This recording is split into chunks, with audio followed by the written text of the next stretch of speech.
Hey everyone, and welcome back to Sip and Talk. I am ready to sip, and I'm ready to talk. Are you? Always ready. What are we sipping on today? Ooh, good question. I'm feeling a bit adventurous, so I went for a Taiwanese oolong tea. Nice choice. I'm sticking with my usual, a good old American bourbon. Well, cheers to that. You would not believe what happened to me at the grocery store the other day. I went to grab some oat milk, for my morning latte, and I grabbed the carton, and lo and behold, it was chicken broth. Oh my goodness, who puts chicken broth in a carton like that? I don't know, but I was very confused when I got home and opened it up. So speaking of wild and unpredictable things, let's talk about Trump's reciprocal tariff thing. Yes, this is going to be good. We've got speeches, articles, comments, all sorts of stuff to dig into today. And this is a big one, folks. Yeah, we really want to help you understand, what this policy means, how it affects things, especially for Taiwan. Yeah, let's break this down. Let's get down to business. A lot of interesting opinions floating around out there, especially in Taiwan. Okay, so quick recap for anyone who's been living under a rock. The U.S. is thinking about slapping a 100% tariff on those Taiwanese semiconductors. And on top of that, we have Taiwan's president talking about strengthening the supply chain with other democratic nations. Coincidence? I think not. Yeah, definitely some strategic moves happening on both sides. But let's back up a bit.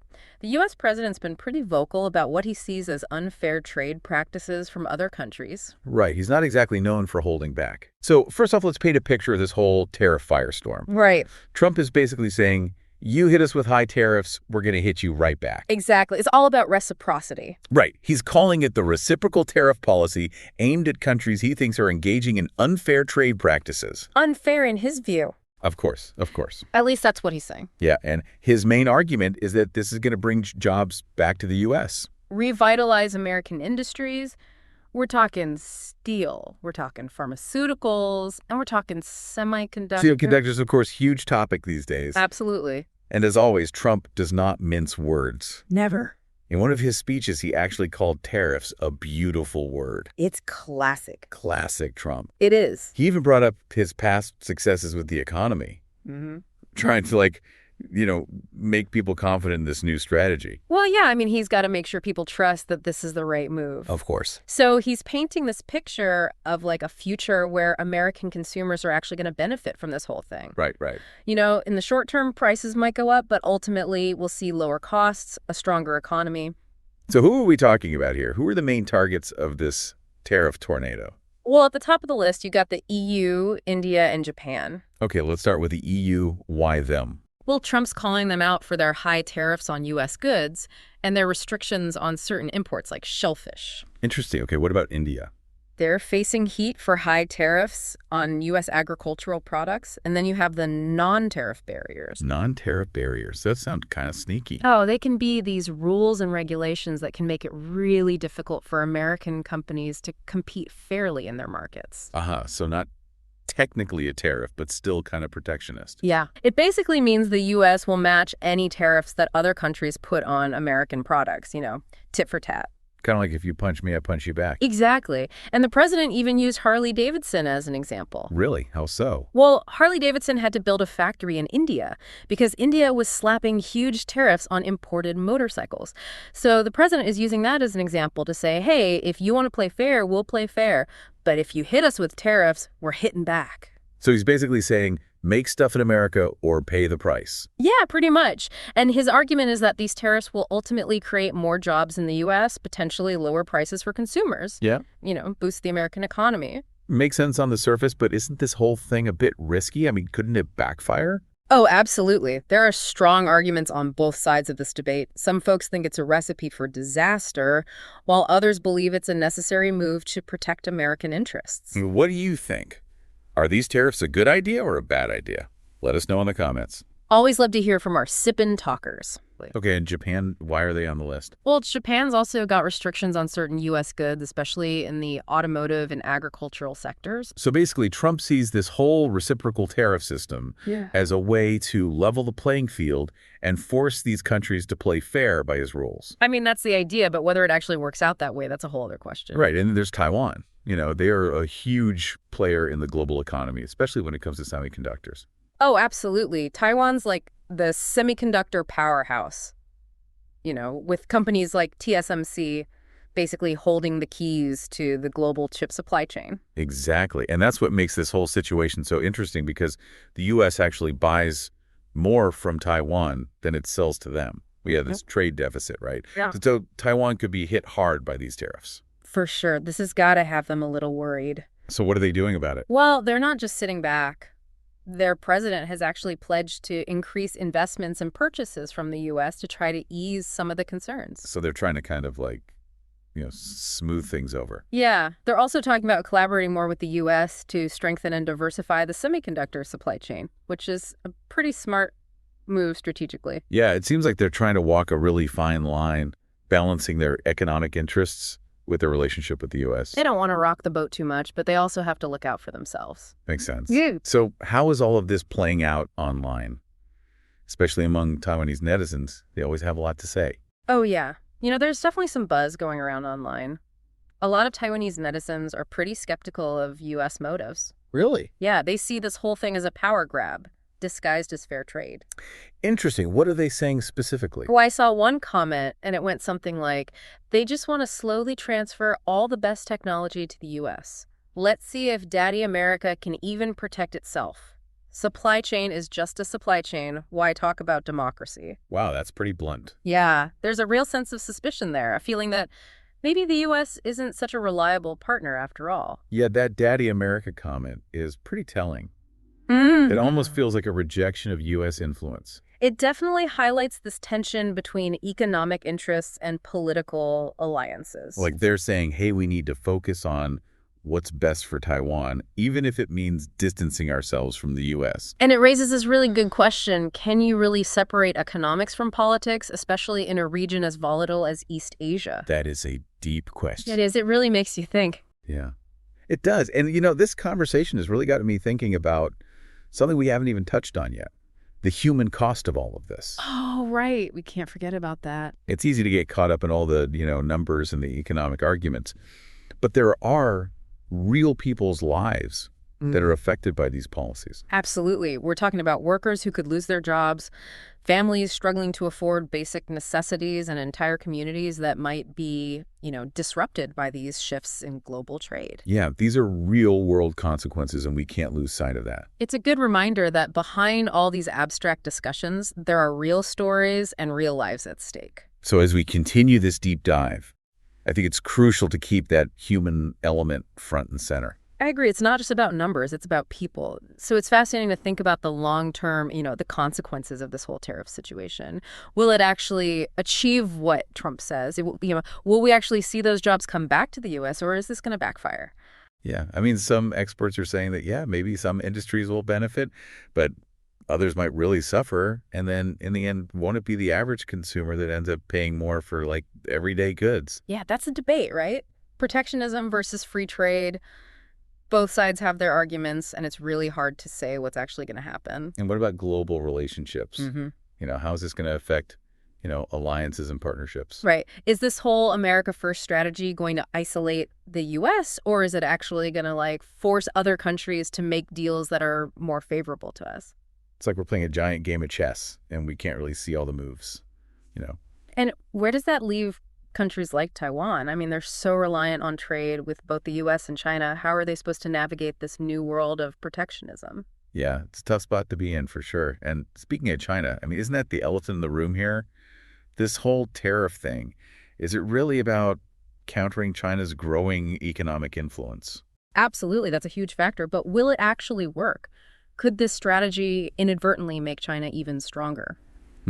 I see what you mean. If the U.S. starts putting up all these trade barriers, other countries might be more inclined to turn to China, get better deals. Yeah. And it could end up pushing them right into China's economic orbit. That's a real possibility. And what about innovation? If the U.S. becomes more closed off, could that stifle the flow of ideas and the collaboration that drives, those technological advancements? Right. Technology needs that open exchange. Some people argue that these tariffs might encourage U.S. companies to invest more domestically. Research and development, maybe we'll see breakthroughs in areas like semiconductor manufacturing right here in the U.S. It's an interesting dynamic for sure, this tension between protecting domestic industries and fostering global collaboration. Yeah, and all of this is happening, against this backdrop of so much uncertainty.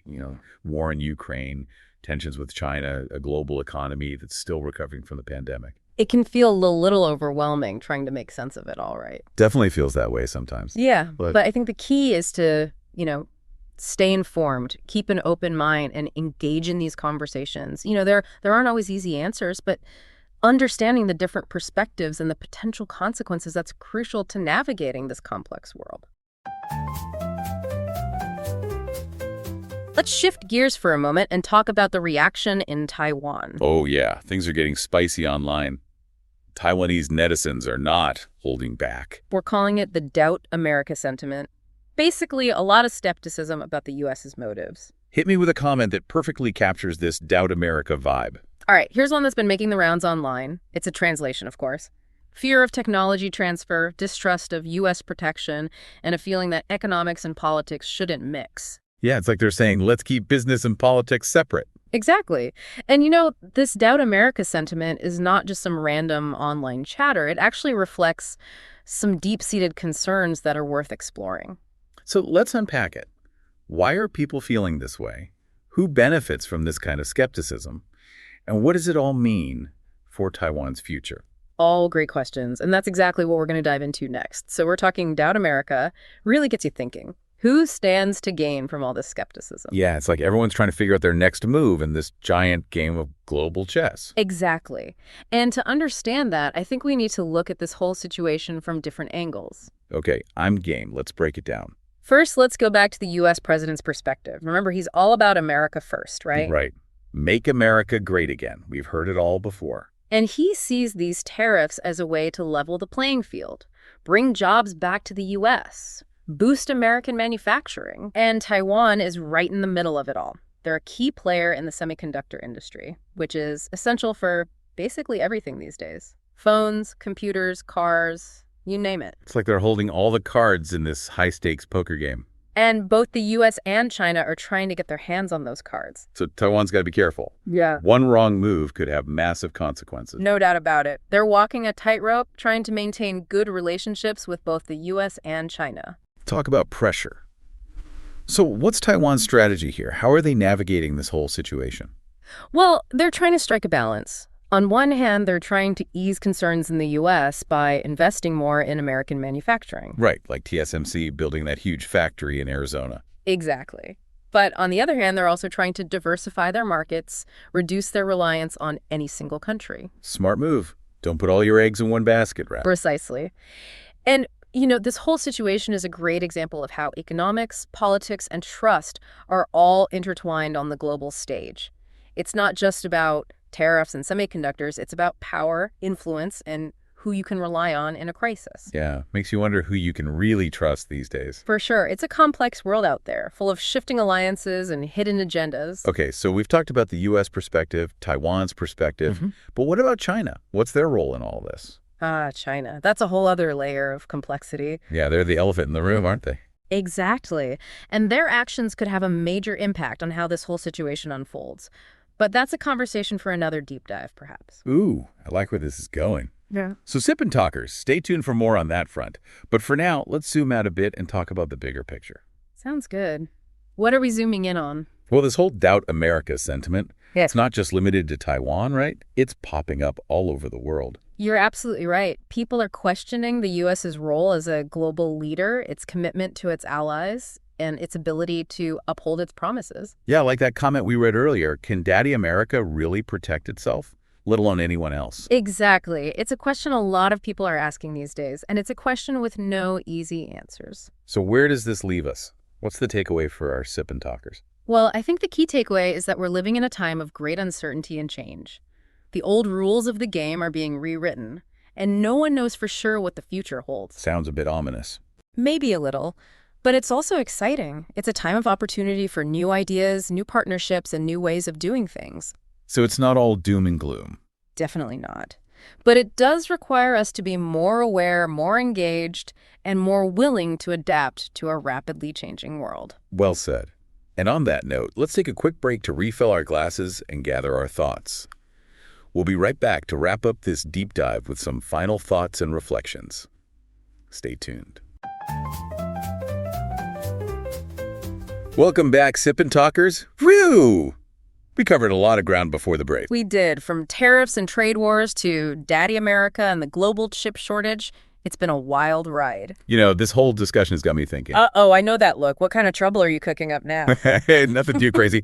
But seriously, all this talk about semiconductors and global supply chains. Yeah. It makes you realize how interconnected everything is. Like, we literally rely on these tiny little chips for, like, everything. It's true. They're the brains of our phones, our computers, our cars. Even our toasters and refrigerators. And most of those chips come from Taiwan, which makes them a pretty valuable asset in this whole global power struggle. No kidding. They're like the Willy Wonka of semiconductors. I like that analogy. And just like Willy Wonka's chocolate factory, everyone wants a piece of the action. Okay, so let's talk about the big players here. We've got the U.S., we've got China, and we've got Taiwan right in the middle. It's a classic geopolitical triangle, each player with their own interests and goals. Right. And each move they make has the potential to set off a chain reaction. Exactly. And that's what makes this whole situation so unpredictable and honestly a little bit scary. Yeah, I mean, we're talking about the potential for a trade war, maybe even an actual war, right? It's a possibility we can't ignore. The stakes are incredibly high, and the outcome could have a major impact on, like, the entire world. Okay, deep breaths, everyone. Deep breaths. So what's the best case scenario here? What would a peaceful and prosperous future look like in this situation? Well, ideally, I think we'd see more cooperation and collaboration. The U.S. and Taiwan working together to strengthen their economic and strategic ties. Like a dynamic duo, fighting for freedom and democracy. Haha, something like that. But seriously, it's about building trust, sharing resources, and finding solutions that benefit everyone. Sounds good in theory. But is that even realistic in today's world? I mean, everyone seems to be looking out for themselves these days. You're not wrong, but I think it's important to remember that cooperation is possible. We've seen it happen before, and we need to keep pushing for it even when it feels difficult. Right, because the alternative, like a global conflict over semiconductors, is just too terrifying to even contemplate. Agreed. We need to find a way to coexist peacefully and sustainably for the sake of our planet, our economies, and future generations. Well said. So what can we as individuals do to make a difference in all this? That's a great question, and I think the answer is simple. Stay informed, get involved, make your voice heard. Easier said than done, right? I mean, where do we even start? Well, first of all, don't underestimate the power of conversation. Talking about these issues, sharing different perspectives, and challenging our own assumptions is crucial. So keep sipping and keep talking. Exactly. And beyond that, get involved in your community. Support organizations that are working to promote peace, understanding, and global cooperation. Vote for leaders who share your values. And don't be afraid to speak up and advocate for change. I love that. Sipping, talking, A&D taking action. That's the spirit. We all have a role to play in shaping the future. Well said. And on that note, I think it's time to wrap up this deep dive. Time flies when you're having fun, right? It really does.